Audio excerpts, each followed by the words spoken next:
And welcome back to the Movie Pope podcast. And today we've got a good one. We've got Chris Stonnell of the Post Mortem Players here to discuss his work and his company. But before we dive in, remember to like, comment, subscribe. And as always, thank you so much for taking the time to watch this episode.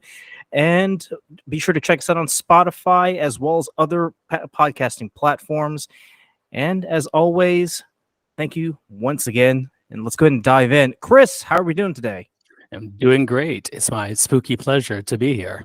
Yeah, exactly. And I just want to thank you so much for taking the time to be here. It's funny because we both know a coworker of mine, Bradley Smith, and he told me about you guys, and I've been trying to get you to come onto the podcast ever since it started. So I just want to thank you for taking the time out of your day to be here. Chris, why don't you tell me a little bit about yourself first? How just let us know who you are, where you're from, and what you were doing before you started Post Mortem. Yeah, well, I'm the rare Charlotte, North Carolina native. Spent a little bit of time down in Charleston, South Carolina as a young kid, then moved back up to this area to start middle school. I've always been in the theater, kind of got my start there at the old Courthouse Theater up in Concord. Did a lot of shows there in high school, went to college at Appalachian State, ended up majoring in music education. And then from there, did about 4 years teaching theater and chorus in the public schools in the area. Then decided I was kind of burned out from public education. Wanted to my real desire was to kind of work in the arts professionally. So took a job for about 9 months at the Blumenthal Performing Arts Center. So that gave me a lot of good experience with professional theater and the professional arts. So got to see a little bit of that. That kind of parlayed into a job with the Charlotte Symphony, where I stayed for 16 years. You started off in the education department, eventually moved up to being the director of education and community engagement there. And I did that for many, many years. Ended up leaving it towards the end of 2021. And then that kind of shift kind of freed up nights and weekends to kind of do more theater. I ended up taking a job. I actually work my day job right now is with Children's Theater of Charlotte. So I'm still in professional theater. But the great thing about it is I oversee the school shows there. So my nights and weekends are free, and that was sort of the impetus then where it gave me the time to do what I've always kind of dreamed about, which is kind of running my own theater company. And so that's sort of how Post Mortem Players fits in. But 20 plus years working in professional nonprofit arts, so I felt like that kind of gave me the knowledge and experience to manage my own company, but then kind of put my own twist on it with kind of the horror slant of Post Mortem. So when you were working for 20 years with Blumenthal and the Charlotte Symphony, was there anything in the back of your mind, kind of festering away, kind of saying, yes, I am planning on starting my own theater company, or was it something that just came within recent years? So a little of both. I think there's always been the desire to do theater. It really just came to I couldn't fit it into my schedule. Now, that idea had always been there. Maybe not so much my own company, but I just knew there was a time once I kind of had my own time back to get back into theater. And really the idea for Post Mortem has probably come within the last, decade. That idea kind of germinated. It started, I guess there's two moments. One, I'm a big musical theater fan, so I've always been a fan of Stephen Sondheim's Sweeney Todd, and I've always known that it was kind of subtitled as a musical Grand Guignol, and I never really knew what that was. Right. I knew there are a lot of shows that always say, "Oh, this is in the Grand Guignol style," or "This is a Grand Guignol horror," and I was like, I had no idea what that meant. So about a decade ago, I just kind of did a deep dive and research into that theater, and was just blown away with how cool the concept was, and just how popular it was, in Paris for a good, almost 70 years. And I thought, well, that's kind of a unique niche. And so that was sort of the first idea to kind of maybe focus on horror, was kind of looking at that theater as the model. And then in the fall of 2021. So a little bit before I moved on from the symphony, I had the opportunity. The symphony got a really weird request from a donor that said, we'd love to have the symphony come play in Elmwood Cemetery, which is the historic, Victorian era cemetery in Charlotte. Mm-hmm. And, of course, the first question was, what is a symphony could they possibly do in a cemetery? And who would even play and what would we even do? And then I, had an idea. I was, years ago, and it's used a lot in theater exercises because it's essentially monologues, but there's a work by Edgar Lee Masters called Spoon River Anthology, which basically tells the story of this little Illinois town, but it's told through the residents who have already passed away. So it's, it's kind of them from beyond the grave telling their individual stories. And as you listen to all of their monologues throughout the book, you can piece together what the story of the town was. And so I thought that would be a great thing to do in the cemetery, because it's, there's a fine line of, doing something that's appropriate in the cemetery and something that would be, morbid or offensive or not respectful for the surroundings, where I thought Spoon River would be that perfect, would toe that line perfectly. It's got a little spooky edge to it because the voices are from beyond the grave, but it's people telling their lives, not much different than what like Voices from the Past does there once a year. So I created kind of a show around those monologues, and then to get the symphony part of it into it, started weaving in some music of the time period or music that commented on what happened. So we had about, we had a group of actors, and then we had a quartet of trombonists, and we did this really cool, version of the Spoon River in October in this historic cemetery amongst the graves. And, we had, several hundred people show up on a Saturday afternoon to come see it. And that was when I realized, okay, I think this idea could work. So I guess those are kind of the two big things, the Grand Guignol and then the Spoon River, that really was my inspiration for starting Post Mortem.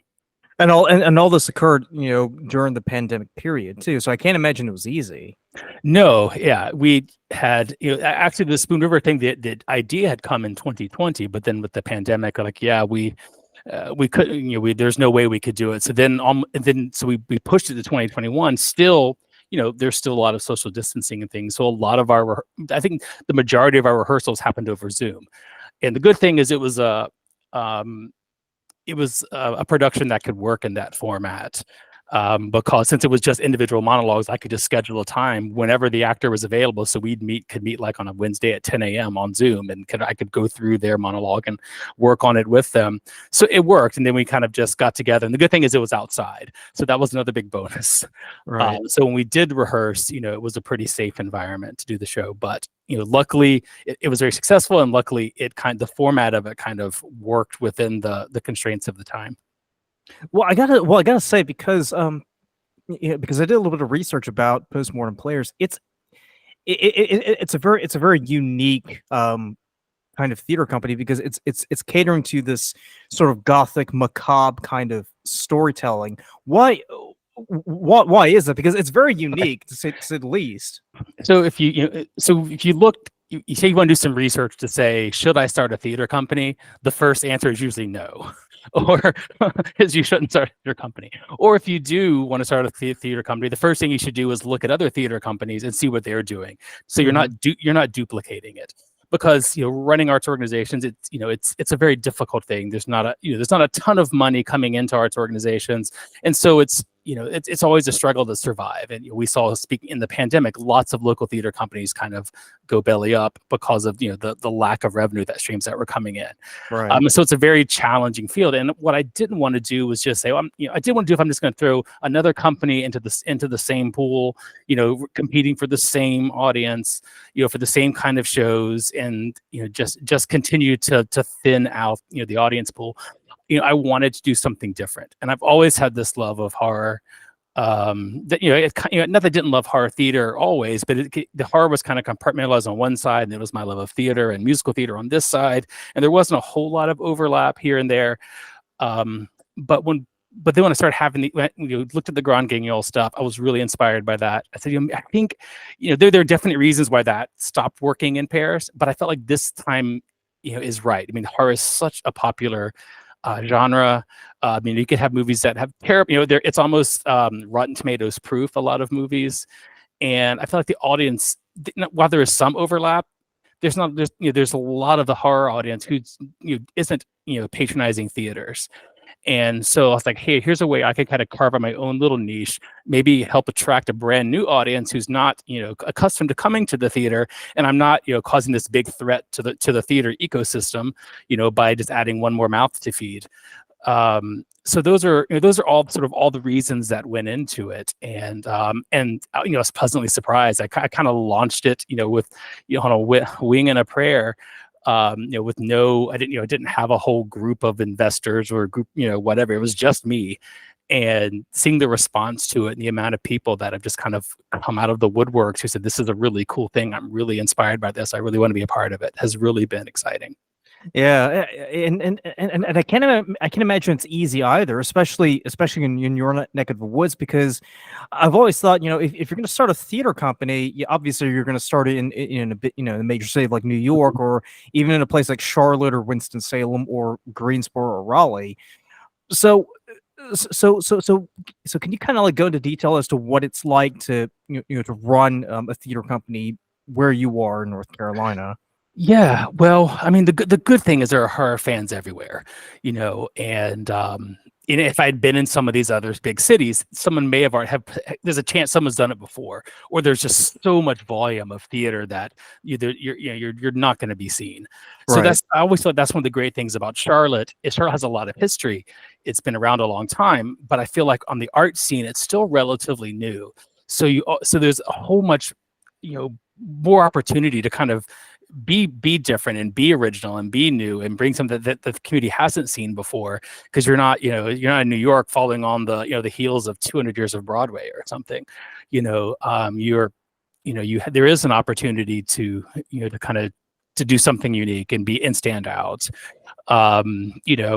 It would have been great. Ideally, I would love it if Charlotte had a few more historic buildings around, and maybe had a little more of a history, kind of like a Savannah or New Orleans with the macabre, Right, connected to some more. The bad thing about Charlotte is not that it doesn't; it's just that it's all been torn down. So if you take a ghost tour, it's where this building stands now. There used to be, it's so. So I didn't quite have that, but there's up in Concord, who just goes all out for Halloween in the historic district up there. I mean, it works, and so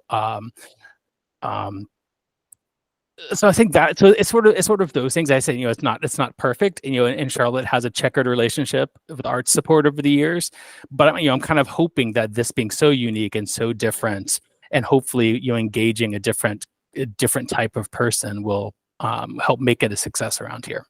Right, and to your point, it kind of sucks, because when I was growing up, there were a lot of old buildings, but since then, like, everything's been torn down. I think even in Uptown Charlotte, like, even the oldest buildings, I mean, even they're not secured anymore. So I did want to ask you, so what goes into running and managing a theater company like this? So about everything. And I've been doing a lot of this solo for this past year, which I've learned is a lot harder, and it's a lot more going on, a lot more to keep up with. The good thing is I started very small. I didn't go out with, like, I'm gonna go gangbusters this professional theater company, so I've taken a very methodical, very small approach, taking little steps I know I can afford. That's not going to seek me after 1 year. For me, because my organization is different, a lot of theater companies, they don't see me as a threat. So I've been able to kind of, like, I have a great partnership with the old Courthouse Theater in Concord, the theater I grew up in, the theater that I've loved for 30 years now. I've been able to kind of work with them and use theirs, and partner with them so I can do my shows in their space. I make sure to schedule them when they don't have things going on, so that we can kind of help each other. And so it's a good way of theaters helping theaters in this in this day and age. And I think it's been beneficial for both of us. And that's the best thing. And so I can feel good that I'm getting to do what I want to do, but then also I'm helping out kind of the theater of my youth, and help them be sustainable as well. So that's part of it. I mean, obviously it goes into the kind of running that budget, determining where you want the few dollars you have, where you're allocating them. Is it into your set, into obviously with a horror company, I feel like I've invested a lot of my dollars into effects or special props or building special things. And it's been exciting for me. I used to dabble in visual art, when I was a kid, and it's always been a part. And so it's really made me feel extra creative because I've gotten to build something cool for each of our shows so far. And that's been fun. Then it's a lot of reading.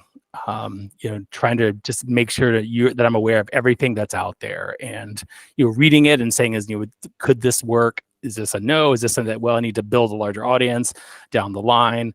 So it's a lot of that as well, and kind of right now I'm doing a lot of seeing what works and what doesn't work and learning from it.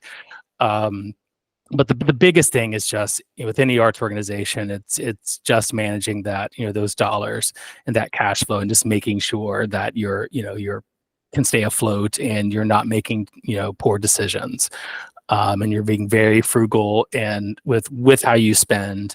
And sometimes it's hard decisions. I mean, I would love to just jump right in and do this amazing production, because I know we have it in us, from a technical standpoint.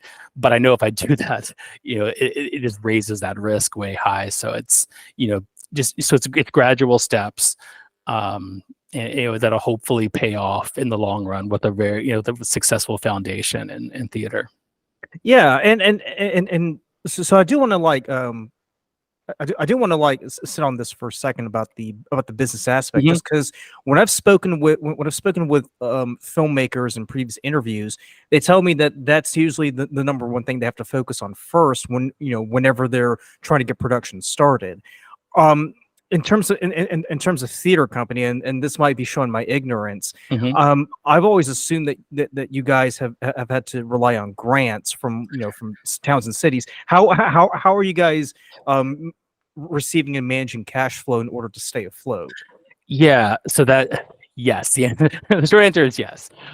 So for me to kind of get this theater started quickly, I didn't start off initially as a nonprofit. So right now I'm organized as a single member LLC, which means I'm not eligible for grants right now unless I partner with someone, to serve as what's called a fiscal agent or fiscal sponsor, who I kind of can use their 501c3 status to write grants, which have some ideas in the work where I can start doing that, with some special projects we have coming down.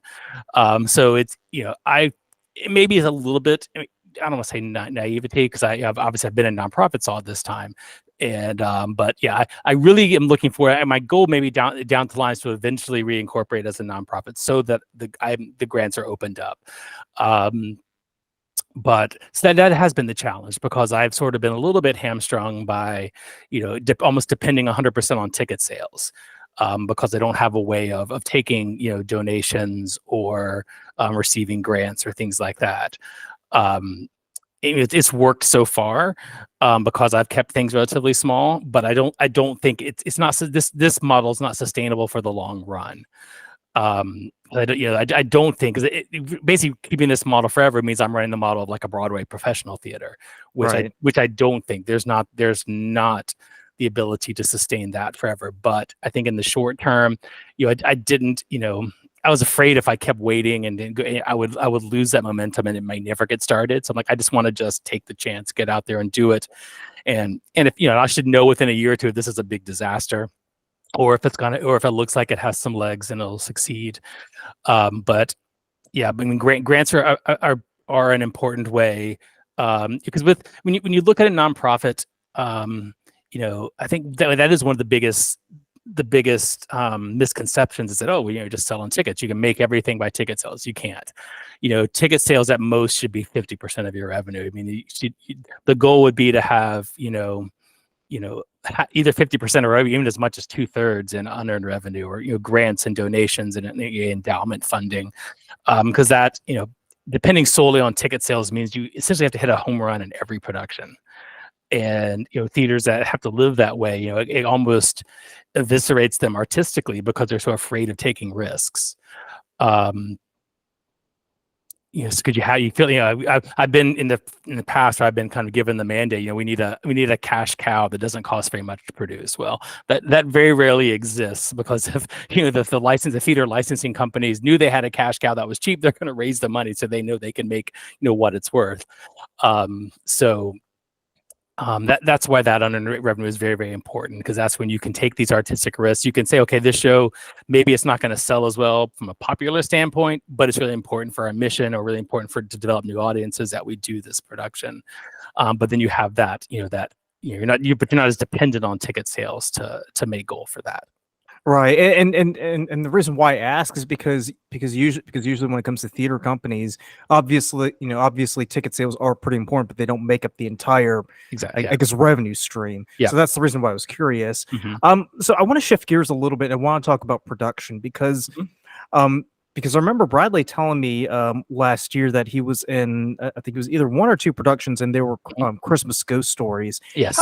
How do you go about producing a play? Are these original, or are you guys having to pay like licensing fees to like the rights for these things? So last year, as part of my keeping things simple and inexpensive to start with, but not slacking on quality, the beautiful thing is there's so much great horror in the public domain, and so for our first the first production we did was for Halloween a year ago. We did 3 short horror plays, all of which were in the public domain. Well, okay, two were one was in the public domain, 2 were ones that I wrote, and 1 I co-wrote. So we didn't charge any licensing fees, but we adapted them from works. One of the shows was The Adventure of the German Student, which was adapted from a Washington Irving short story, which was great because everyone knows The Legend of Sleepy Hollow. This is kind of maybe his second most famous ghost story. And so we wrote an adaptation of that. The event that I did it for was Oak Quarter Cedar. This has been doing this event called Hallowine, where they partner with a local winery. And so with the wine theme and the wine that the audience could purchase at intermission, I decided, what better horror story would fit with that theme than Edgar Allan Poe's The Cask of Amontillado. So I wrote an adaptation of that story that was for that event. So that was our second piece, and the third one was I used one of those old Guignol, original Guignol plays, translated into English. As sort of the finale of that, which we did some, as our first attempt at doing some gore effects and things like that, burning someone's face on a hot plate and things like that. Dear. Yes. Oh yeah. Oh, the Guignol plays do not skimp on the horror and gore. And then the other thing I wanted to do was, so years and years ago, so before I had the idea of horror theater, once I started working at the Symphony and realized I wasn't gonna have time to do theater, that wasn't had the desire. So, well, maybe I'll switch gears and write. And I wanted to write a musical. And there was an article that had popped up in the Observer at the time, back then when the Observer had a theater critic on staff, and they wrote an article lamenting the lack of programming in December, that everyone does the same 4 things, or adaptations from the same 4 things. And it's just, and most of it all is, family fare and things like that. And they really said, I wish there was some new kind of holiday entertainment on the theater side that's, maybe more geared towards adults. And I sort of took that as a challenge. And so a friend and I, we were going to try to write this adult Christmas musical, and we got really far with it. We had a couple songs. It was great. It ended up, as most musicals do, we had second act trouble, couldn't figure out how to end it, and then the project just kind of faded into, the nether for a while. But coming back now to Post Mortem, once again, I wanted to have some alternative programming in December, and there's this long-standing tradition in primarily in the UK of ghost stories at Christmas. Halloween was October is not when, in Great Britain they're celebrating spooky stuff. It was always in December around Christmas. And ghost stories have always been a big part of the culture. If you think of the Christmas song, "It's the Most Wonderful Time of the Year," one of the lines says, "and scary ghost stories," which is a nod to that tradition. Right. I'd always wanted then as that alternative to programming to do ghost stories at Christmas. And so last year, I took four Christmas ghost stories, kind of Victorian Edwardian era, and adapted them for the stage. Bradley was in one that I adapted from, who's kind of considered the greatest British ghost story writer of all times, M.R. James. I did an adaptation of one of his stories that Bradley got a chance to be in. And so I want to make that's sort of going to be an annual occurrence. Every December I want to do ghost stories. To kind of keep that old tradition, but then also giving people something new and different to see at the holidays.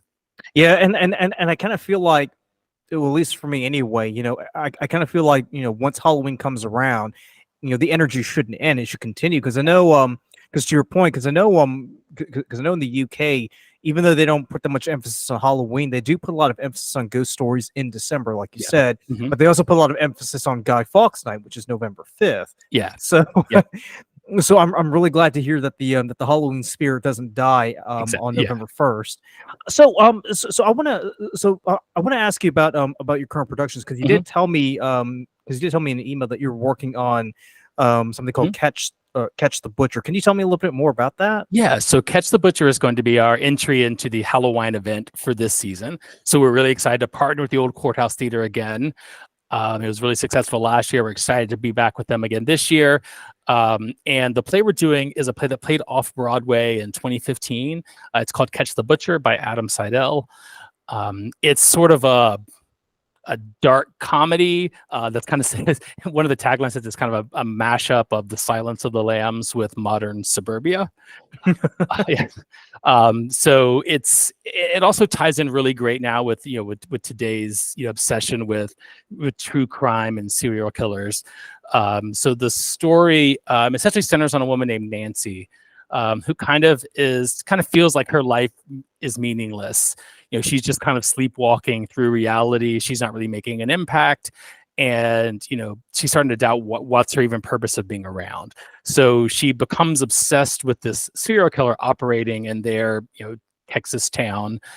And so kind of makes a decision to be captured by him. So she intentionally, starts hanging out in the park where a lot of his victims have been kidnapped from, and, eventually finds herself in the basement with him, where, and it's definitely not what he was expecting. So it's an interesting show where there's a lot of witty back and forth. I say there's a lot of cat and mouse between the butcher and Nancy, where you don't necessarily know which one's the cat and which one is the mouse. Eventually they kind of decide that they like each other, and you try to make a go for it. So a lot of the second act takes place kind of upstairs in the dining room or in the living room, where trying to have 1950s housewife, with your husband being the serial killer who's coming home every night for dinner. It further gets complicated when Nancy invites the next door neighbor over for dinner, and so then it's a serial killer having to have almost like a dinner party with the neighbors. So it's fun. It's very, very dark humor. But it's a really, really great script. It's a really small cast. It's three actors. Very minimal staging. But it's a really fun show. Really, I said, really great writing, and I think audience will really like it. Especially those who are, do like their true crime podcasts and things of the sort. And it actually is based on a true story. Is that right? This one, not specifically, I don't, but there's but definitely parallels. I mean, some intentional parallels in there. I mean, there are several references to Milwaukee, which I feel like has to be because of Jeffrey Dahmer and things of the sort. So okay, gotcha. So when is that supposed to premiere? So that show runs October 26th through 29th. The 26th to 28th, it'll be at 7:30 p.m. And then on Sunday, the 29th, we have a 2:30 matinee. So 4 chances to see the show. And it's at the Old Courthouse Theater in Concord. And people can get their tickets at octconcord.com. Yeah, and if you can send me the link, I'll put in the description below so people can check it out. Yeah, we'll do. Now in the email you mentioned that you're auditioning for another show called The Innocents. Can you tell me about that? Yeah. So actually, before Catch the Butcher runs into the month, we are having auditions on October 16th and 17th. It's Monday and Tuesday at 7 p.m. at Old Courthouse Theater for our entry into this year's kind of Christmas. I call it Christmas Spirits, our Christmas ghost stories. And where last year I adapted and wrote, 4 ghost stories. This year we're doing a classic. I am paying for rights for a pre-existing show, and it's the play The Innocents, which played Broadway back in the 1950s. Was then famously adapted for film for the 1961 movie The Innocents, which a lot of lists will list it as one of the greatest horror movies of all time, but especially one of the greatest ghost story films of all time. It itself is an adaptation of the Henry James ghost story, The Turn of the Screw, which has been adapted many other times into many other movies. Most notably, for a lot of the audience, I'll probably be familiar with, a couple years ago on Netflix, it was the story that was adapted for the Haunting of Bly Manor series. Oh, right. So I think it's a story that people will be familiar with. It's the young governess, goes to this kind of country estate to keep the 2 kids there. The father kind of wants to stay in London, have nothing to do with them. So really, it's the governess, the housekeeper, and the kids on this estate alone.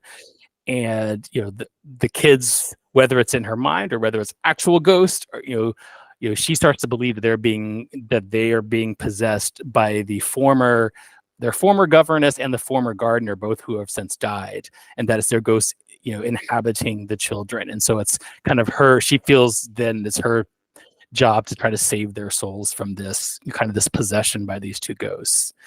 So it's great, so it's spooky kids, it's a great, creaky British manor. But then one of those classic ghost stories that I think a lot of people will have some experience with, so they'll kind of know what they're coming to see. But I don't think it's been done in this area in a long time. So it's got some really meaty roles, especially for it's 4 roles. All 4 of the roles are meaty roles. So a lot of scenery chewing opportunity in this show.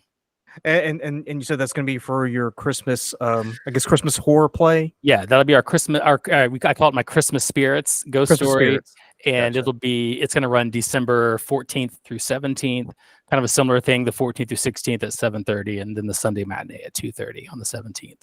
Yeah, well, I can't. Well, actually, I'm looking forward to seeing that because I used to read Turn of the Screw as a kid, and that kind of freaked me out even then.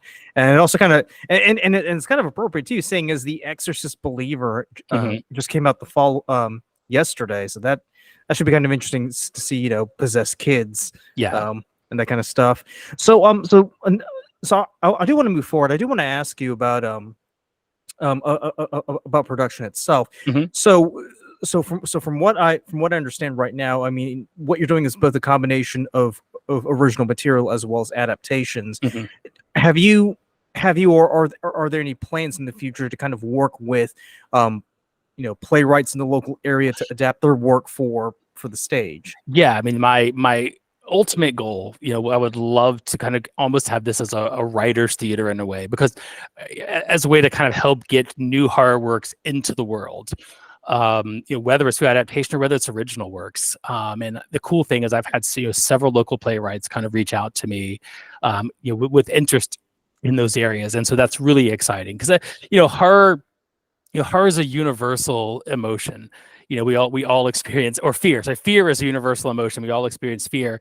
And so I also want the theater to represent, everyone's fear. So, I'm kind of, so far I've been kind of picking shows that kind of connect in with, maybe my interests more in what what I like, but I want to be more than me and my personal taste. I want to encompass different, there's a rich, tradition in Latin American countries of ghost stories, from whether it's La Llorona or so forth. I would love to see those stories told. I'd love to see stories from our African American community told on stage. And so my hope is to start partnering with playwrights from those communities to create works that we can eventually produce on stage. Yeah, because I don't want it to be pitched with their, hey, I'm only doing British ghost stories, and I'm only doing it. I want to do everything because horror movies, it's probably one of the most diverse, fan bases there is, and I want to celebrate that and see that reflected on our stage. Right, because I remember, I can't, gosh, this was probably like nearly 10 years ago. I remember the Actors Theater of Charlotte kind of had a program where, where they would accept entries for, Mhm. for plays written by local writers, Yeah. and then they would give prizes out Mhm. to whoever won that. So, is that something are going to do something similar, along those veins once, once Yeah, the program's up? I think so. Yeah, I mean, I would love to once I kind of get this train moving. That's definitely is definitely something I would love to explore. Um, and finding out the way, kind of the way to structure it based on what is best for the company. But yeah, but some sort of submission process. Or I mean, also working and when I can do more grants, working on grants and writing a grant that I can then commission a playwright to write something specific as well. I mean, I would love to be able to do that as well. Right. Yeah. Yeah. Because you've only been operational for what, 2 years now ish. But since July of 2022, so just not quite a year and a half. Okay, so there's still so there's still a lot of a lot of things you need to get through in order to get to where you want to be. Hmm. Um, so so you used to work with the Charlotte Symphony and in the Blumenthal Performing Arts Center. Have you or are there any plans to sort of extend your partnership to those organizations or to other performing art organizations in the area at some point? Yeah, I mean, I'm always open to partner, and I said because what we're doing is different, that I feel like it opens up opportunities to kind of forge some partnerships. I mean, I don't have anything on the at the moment that I can announce or allude to, but once again, I've been doing a lot of partnership with the courthouse theater, which I think has been great. But would love to partner either with other arts groups or just other nonprofits, to develop events or create new works or putting things on.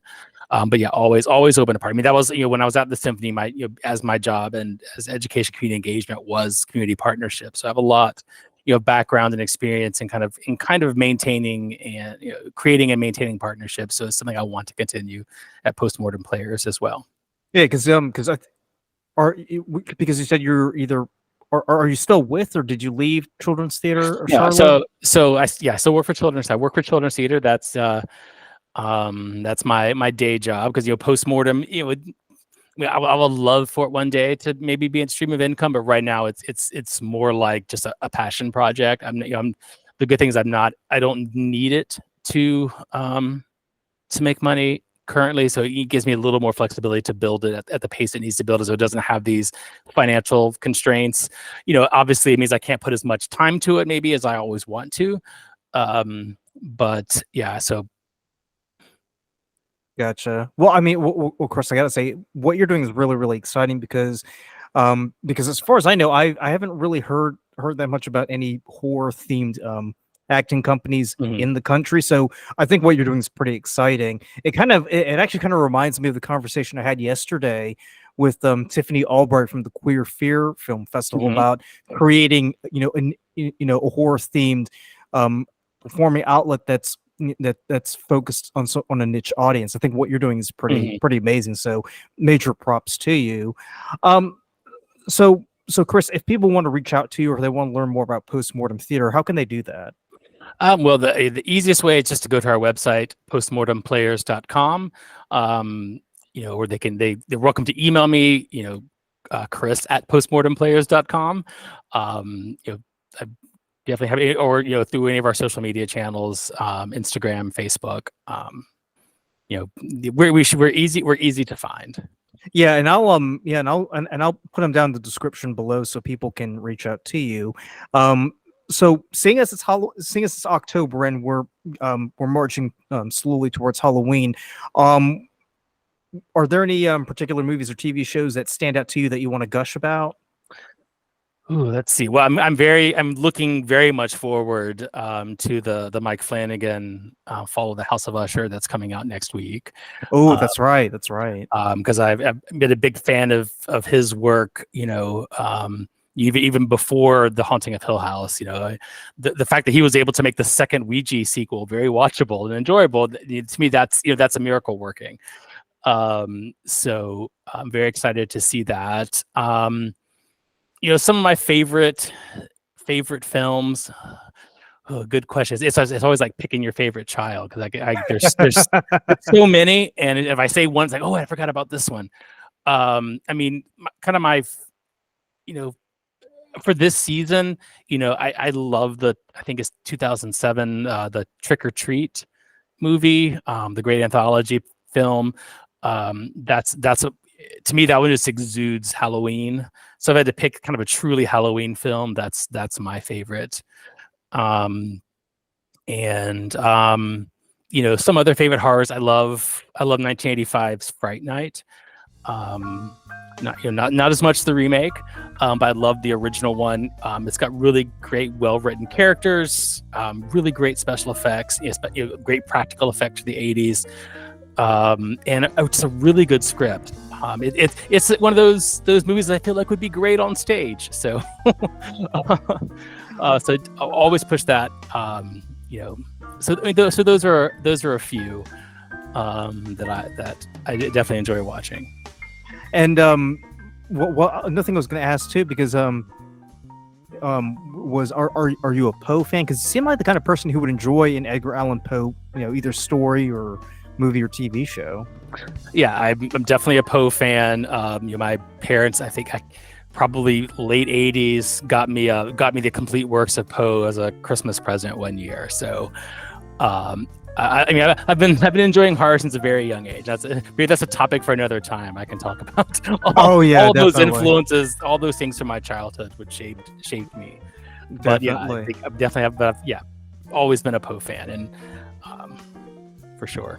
Excellent. Well, Chris, I do want to thank you so much for taking the time to being on the podcast, and I do plan on having you back on for future episodes. So just let me know when's a good time for you to come back on. But other than that, I just want to thank everybody for taking the time to watch this episode. Remember to like, comment, subscribe, and let us know if there are any particular horror movies or TV shows or plays that you enjoy down in the comment section below. But for the Movie Pope, thank you so much for watching, and take it easy. Bye.